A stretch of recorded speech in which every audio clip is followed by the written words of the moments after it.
Alors, je vous ai fait une vidéo sur les certifications vraiment utiles à voir et qui font vraiment de l'œil aux recruteurs.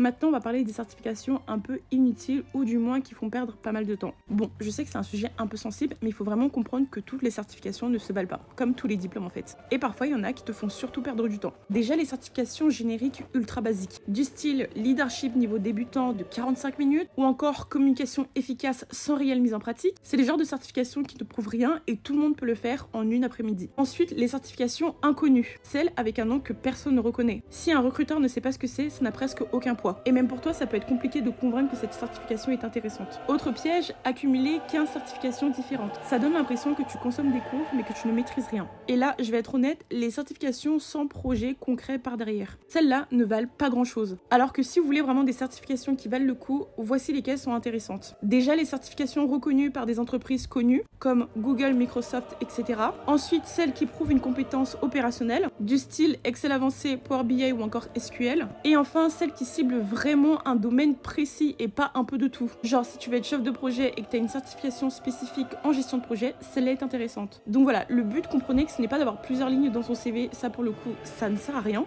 Il faut juste avoir les bonnes certifications en lien avec votre projet. Et parfois, faire une seule bonne certification, c'est mieux que 10 qui sont inutiles.